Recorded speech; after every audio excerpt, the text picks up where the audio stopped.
सभी को नमस्कार। आज की जो हमारी वीडियो है 12th क्लास के बच्चों के लिए है। जैसा कि अभी हाल ही फिलहाल में प्री बोर्ड हुआ था और प्री बोर्ड का एग्जाम कैसा रहा, उसके क्या संभावित उत्तर थे, इसके बारे में हम जानेंगे। आज की जो वीडियो का जो क्वेश्चन पेपर सॉल्यूशन है वो मॉर्निंग शिफ्ट का है। इसके बाद हम इवनिंग पेपर को सॉल्व करेंगे। तो आज बच्चों जो मॉर्निंग शिफ्ट के बच्चे हैं उनके लिए पेपर है। तो आइए जानते हैं कि मॉर्निंग शिफ्ट के पेपर में क्या था, उनके क्या संभावित उत्तर थे। 30 क्वेश्चन थे हमारे क्वेश्चन पेपर में। आइए उनके सॉल्यूशन के ऊपर बात करते हैं। पहला क्वेश्चन था, निम्नलिखित घटनाओं को कालक्रम में व्यवस्थित कीजिए। भारत में प्रथम पंचवर्षीय योजना का ड्राफ्ट, आर्थिक संकट में योजना अवकाश, बॉम्बे प्लान और योजना आयोग। तो बच्चों जो इसका आंसर रहेगा वो बी रहेगा, क्योंकि पहले बॉम्बे प्लान हुआ था, उसके बाद 1950 में योजना आयोग की स्थापना की गई थी, फिर प्रथम पंचवर्षीय योजना का ड्राफ्ट जारी किया गया था और फिर योजना अवकाश किया गया था। तो कहना बीस का आंसर जो रहेगा बी रहेगा।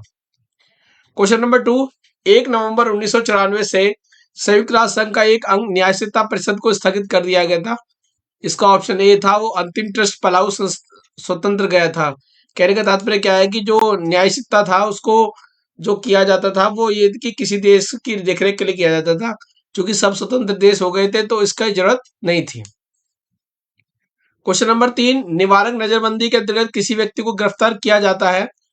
निवारक नजरबंदी जो है बच्चों, जब आपातकाल लगा था उस टाइम लगाई गई थी और उसके तहत अगर उसमें लगता था कि अगर किसी के अपराध किए जाने की संभावना है तो उसको अरेस्ट कर लिया जाता है। उसके हम ऊपर बात करेंगे हम जो है क्वेश्चन नंबर 4 की। इसका मिलान करना है। तो अगर हम बात करें तो इस मिलान में जो है ऑप्शन नंबर बी आएगा। गठबंधन का मतलब होता है हमलों को रोकने के लिए एक कदम उठाया जाता है। अपरोध का मतलब ये होता है कि सुरक्षा कारणों की नीति को सीमित रखना और समाप्त करना। निशस्त्रीकरण हथियारों की दौड़ को रोकना है तो पहला आ जाएगा, और अस्त्र नियंत्रण जो है वो सेकंड आ जाएगा। तो इस तरह से ऑप्शन नंबर बी ठीक है चौथे का। आइए आगे चलते हैं क्वेश्चन नंबर 5 पे।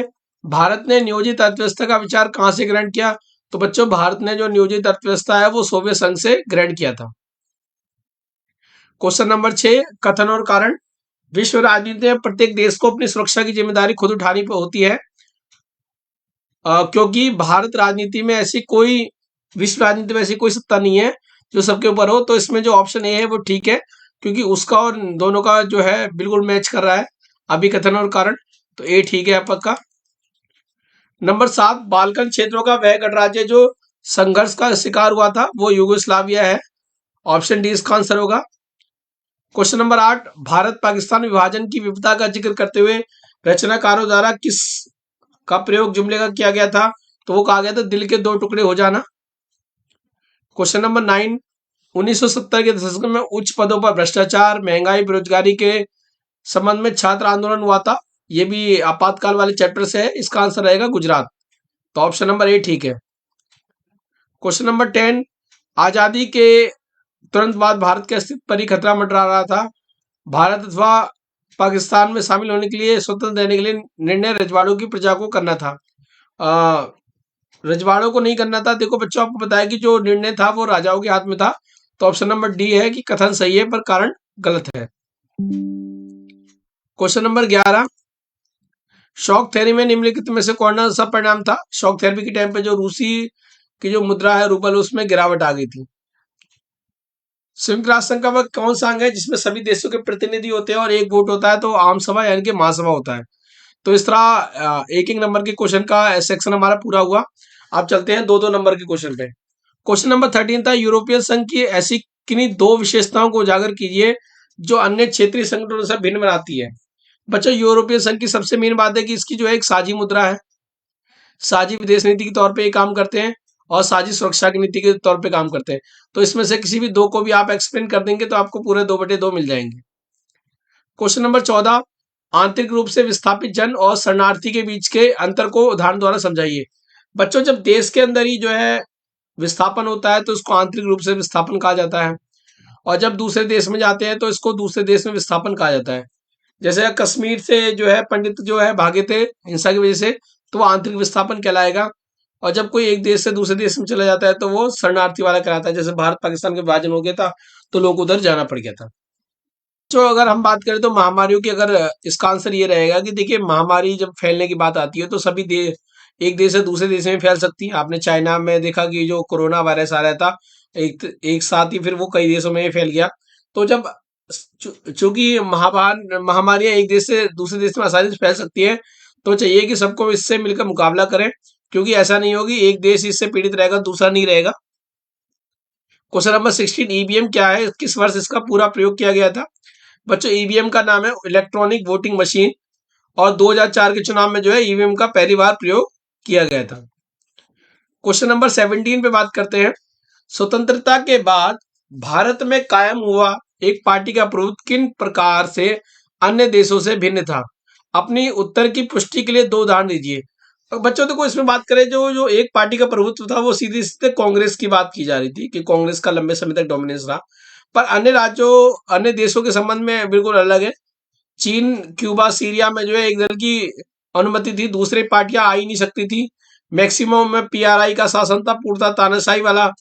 म्यांमार, बेलारूस में सैन्य शासन था। कहने का मतलब क्या है कि वहां पे जो सिंगल पार्टी डोमिनेंस था वो कहीं ना कहीं पूरी तरह से तानाशाही का वाला था, जबकि भारत का जो डोमिनेंस था वो कहीं ना कहीं लोकतांत्रिक प्रणाली वाला था। एक दल को बार बार लोग पसंद कर रहे थे, और यही कारण है कि उसका प्रभुत्व होता रहता था, जबकि अन्य देशों में जो है तानाशाही के बल पे जो है एक ही दल रहता था। क्वेश्चन नंबर 18 की बात करेंगे। किस संवैधानिक अनुच्छेद के द्वारा भारत में 25 जून 1975 को आपातकाल लगा? तो बच्चों, आपको पता ही है, आपातकाल 352 आर्टिकल के तहत लगता है। राष्ट्रपति की तीन आपातकालीन शक्ति होती है, 352, 356 और 360। तो इंदिरा गांधी ने 352 का प्रयोग किया था, और इंदिरा गांधी का कहना यह था कि भाई, जो विरोधी दल है वो सरकार चलाने नहीं दे रहा था, तो जो एंटी नेशनल लोग हैं वो सरकार चलाने नहीं दे रहे, तो आंतरिक गड़बड़ी के आधार पर जो है इंदिरा गांधी ने इसको आपातकाल को लगाया था। तो इस तरह से हमारा दो दो नंबर का सेक्शन भी कंप्लीट होता है। अब क्वेश्चन नंबर 19 पे आ जाते हैं, खंड सी। चार चार मार्क्स का होता है ये। सोवियत प्रणाली की किन्हीं चार विशेषताओं के बारे में बताइए। बच्चों, सोवियत प्रणाली की सबसे पहले मिलीकत का प्रमुख रूप राज्य हुआ करता था, योजनाबद्ध अर्थव्यवस्था थी, कोई अन्य दल नहीं हुआ करता था, और उसमें जो मुख्य पार्टी थी वो कहीं ना कहीं आपकी कम्युनिस्ट पार्टी थी। सोवियत प्रणाली आपको पता है बेसिक सुविधाओं पे काम करती थी। बेसिक सुविधाएं उसने बहुत सस्ती दर पे उपलब्ध करा रखी थी, लोगों को कहीं ना कहीं सुरक्षा प्रदान करी हुई थी। तो आप सोवियत प्रणाली की चार मुख्य विशेषता यहाँ पे बता सकते हैं। क्वेश्चन नंबर 20, 1990 के दशक में सुरक्षा परिषद में सुधार करना आवश्यक हो गया था। क्या आप इस कथन से सहमत हैं? अपने उत्तर के समर्थन में चार तर्क दीजिए। जी हाँ, देखिए, सुरक्षा परिषद में सुधार करना इसलिए जरूरी है क्योंकि सुरक्षा परिषद के जो मेन सदस्य हैं, ब्रिटेन, फ्रांस, रूस, चीन, अमेरिका, आप देखते हो कि कहीं ना कहीं इन्हीं की मनमानी रहती थी, यही देशों का प्रभाव रहता था, बार बार यही जो है डिसीजन लेते थे, और ये अपने स्वार्थ वाले डिसीजन लेते थे, बाकी डिसीजनों को नहीं लेते थे।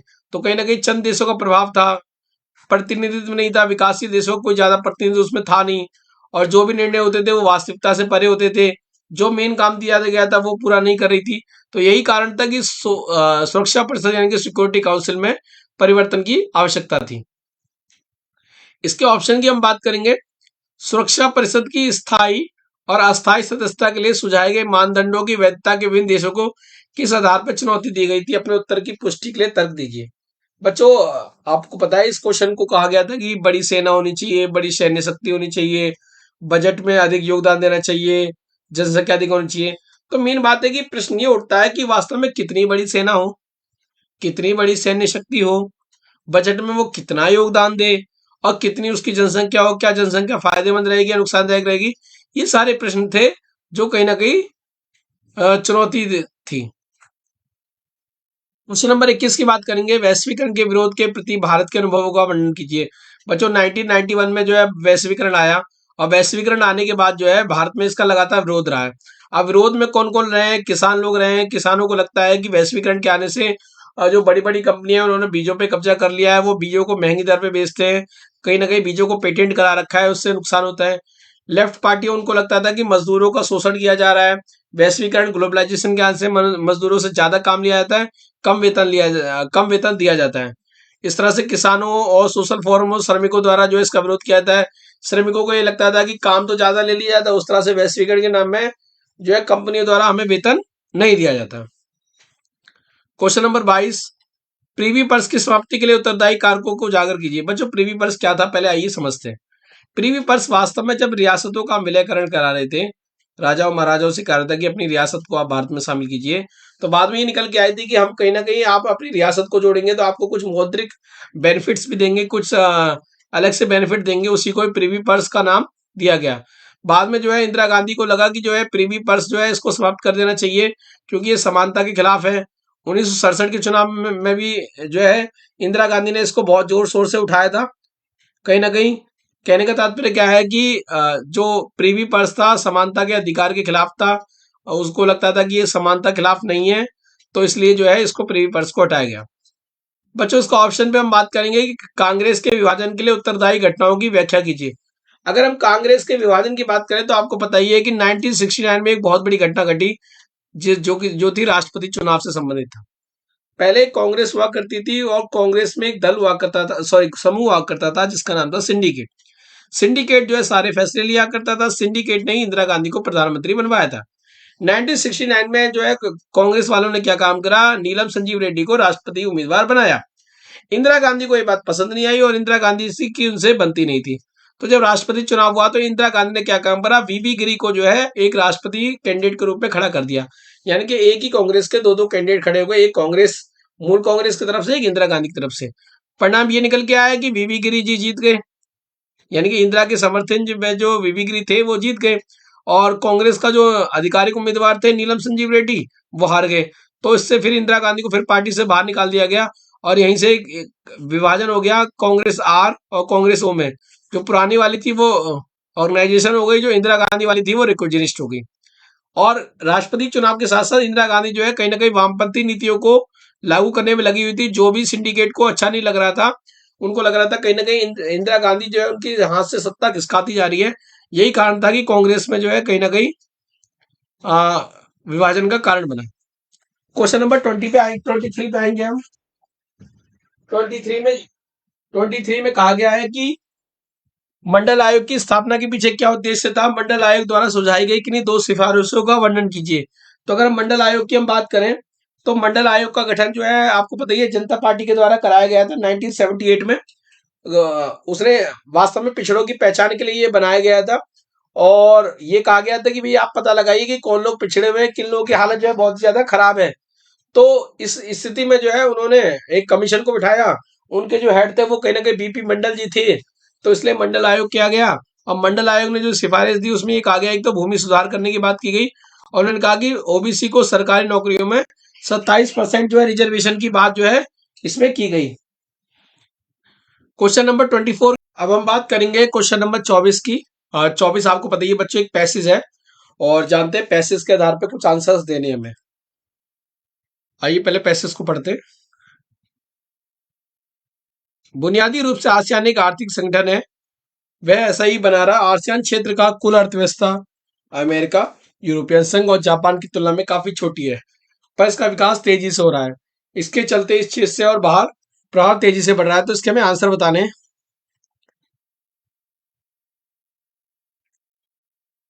आसियान के झंडे का प्रतीक चिन्ह क्या है? वृत्त के भीतर धान की बालियां इसका जो है सही आंसर होगा। कौन सा देश जो है आसियान के संस्थापक देशों में शामिल है? तो सिंगापुर इसका सही आंसर आएगा। भारत ने निम्नलिखित में से किस देश से आसियान के साथ मुक्त व्यापार समझौता किया? वो थाईलैंड आएगा इसमें। आसियान ने सुरक्षा और विदेशी नीतियों में तालमेल बिठाने के लिए 1994 में से किसकी स्थापना की? तो आसियान क्षेत्रीय मंच इसका आंसर आएगा।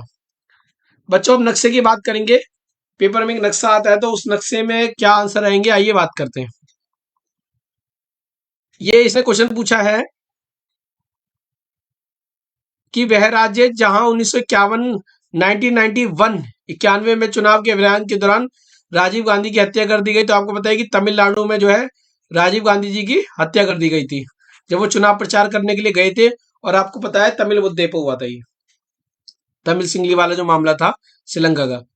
दूसरा, उत्तर भारत में वह राज्य जहां सबसे पहले ओबीसी आरक्षण की देने की बात की गई थी। आपको पता ही है इसका आंसर आएगा बिहार।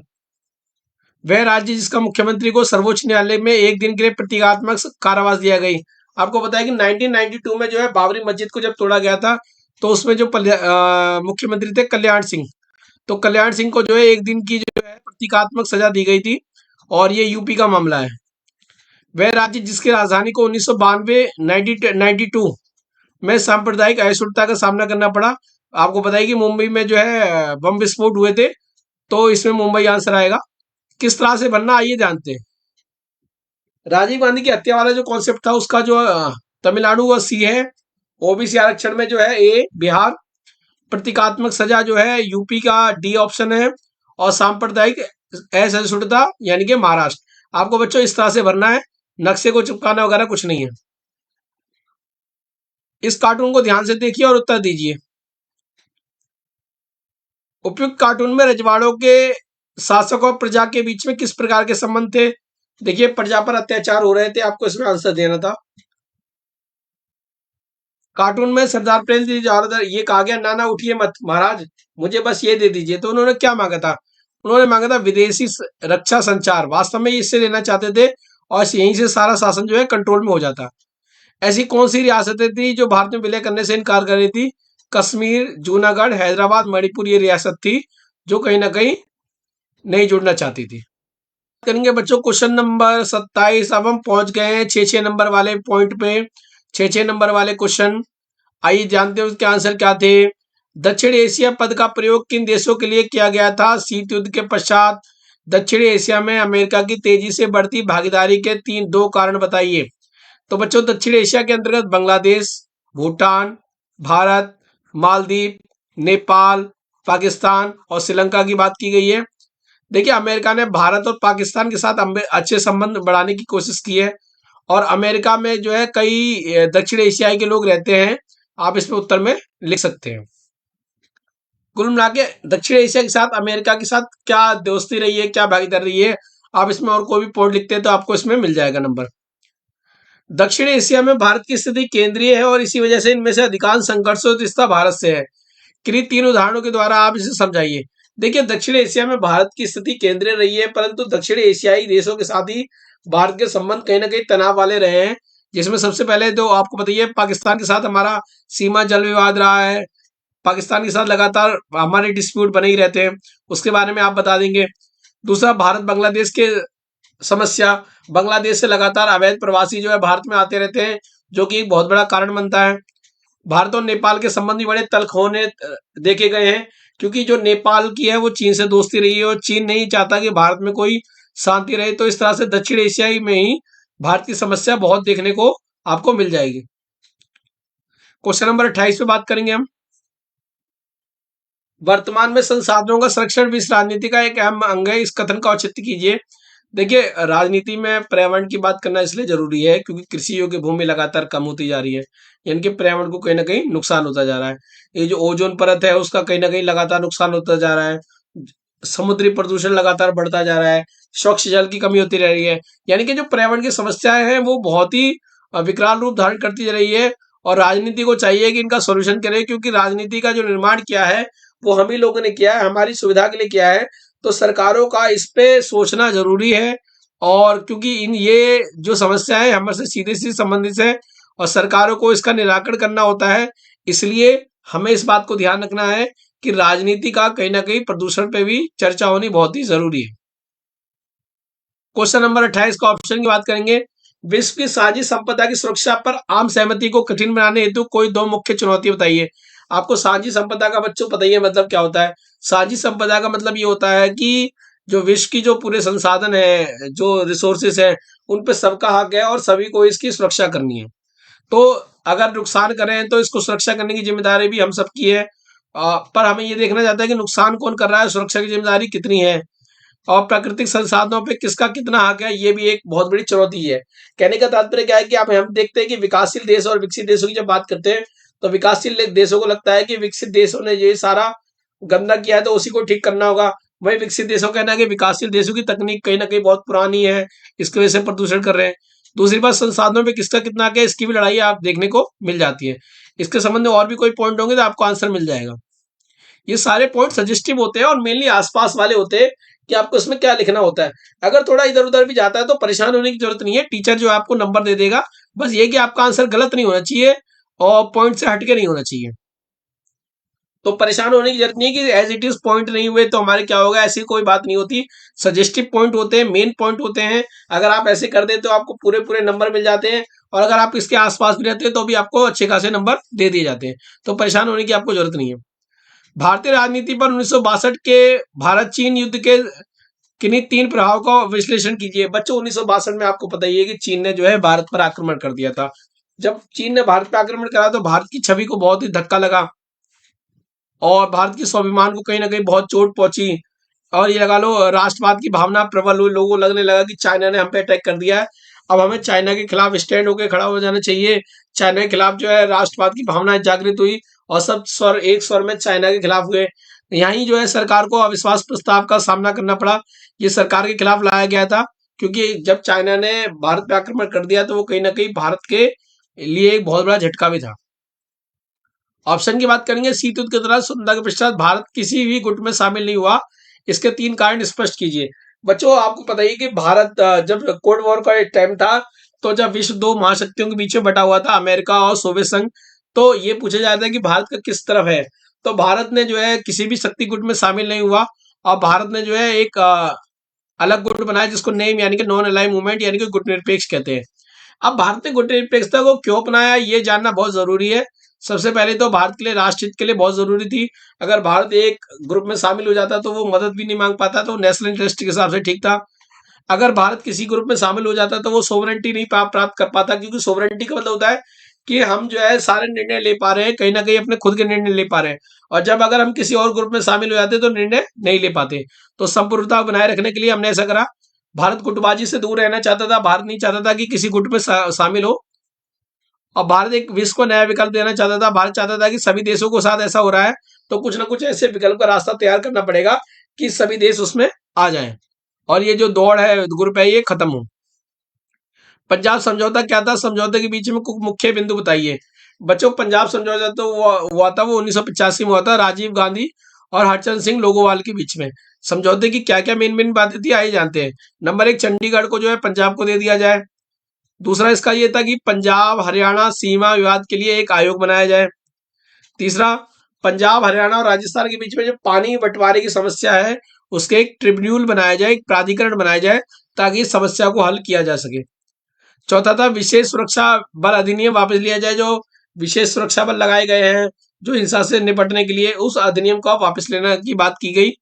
और जो पीड़ित हैं, जो 1984 में जब इंदिरा गांधी की हत्या कर दी गई थी, उसके बाद जो बड़े स्तर पे जो हिंसा हुई उसमें पीड़ितों को मुआवजा देने की बात इस पंजाब समझौते में की गई थी। तो मूलमंट जो पार्ट पॉइंट जो है पंजाब समझौते के अंतर्गत आते हैं, आपको इन्हीं कोई पेपर में लिखना था। गोवा भारत का अभिन्न अंग किस प्रकार बना, वर्णन कीजिए। देखिए बच्चों, गोवा जो भारत का जो अभिन्न अंग बना वो आपको पता ही है। गोवा पे जो है पुर्तगालियों का शासन हुआ करता था, और पुर्तगाली जो है लगातार दमन कर रहे थे वहां पे, और भारत सरकार द्वारा उसको बार बार समझाया गया कि आप इन दमनकारी नीतियों को ना अपनाया जाए। और पुर्तगाली के खिलाफ जो है जन आंदोलन भी चला। जब लगा कि पुर्तगालियों ने जो है वहां पे गोवा में हालात बहुत ज्यादा खराब कर रखे हैं, तो 19 दिसंबर 1961 में भारत ने ये सेना भेजी, और 2 दिन में गोवा को मुक्त करा लिया गया। और इस तरह से 1961 में जो गोवा जो है भारत का एक अभिन्न अंग बन गया। तो बच्चों इस तरह से हमने आज की वीडियो में मोटे मोटे 30 क्वेश्चंस यानी कि प्री बोर्ड को जाना मॉर्निंग शिफ्ट को, और आपको कोई परेशान होने की जरूरत नहीं। मैंने इसलिए आपके साथ आंसर शेयर करें ताकि आपको आइडिया मिल जाए कि उसके आंसर क्या थे। अगर आप इसके आसपास भी आंसर लिखते हैं तो आप टीचर आपको नंबर देते हैं, क्योंकि मेनली क्या होता है कि उस पॉइंट्स पे समझना होता है, उस बात पे जाना होता है कि वो क्या कहना चाह रहा है, उसका आंसर देना होता है। तो इन पॉइंट्स के माध्यम से मैंने आपको समझाने का प्रयास ये किया है कि इनके संभावित उत्तर क्या है, कि क्या क्या मेन पॉइंट्स हैं जो आपके उत्तर में होने चाहिए या होने चाहिए। और क्योंकि अभी आपको बोर्ड देना है, और बोर्ड में जो है मी टू द पॉइंट करना है, तभी आपको अच्छे नंबर मिलेंगे। तो इसलिए मैंने इस पे सॉल्यूशन की बात करी है। अगली वीडियो में हम इवनिंग वाले पेपर का सॉल्यूशन भी करेंगे, क्योंकि हमें मॉर्निंग इवनिंग दोनों के बारे में जानना बहुत जरूरी है। क्योंकि जो फाइनल का पेपर होगा वो मॉर्निंग इवनिंग में ना होकर एक ही पेपर होगा, तो हर पेपर की बारीकी का जानना बहुत जरूरी है। तो अगली वीडियो में बहुत जल्दी हम मिलेंगे इवनिंग के पेपर के सॉल्यूशन के साथ। आशा करता हूँ इस वीडियो के माध्यम से आपको प्री बोर्ड के पेपर के संभावित उत्तरों के बारे में आपको पता चल गया होगा। अगली वीडियो में मिलेंगे बहुत जल्दी, तब तक के लिए टाटा बाय बाय।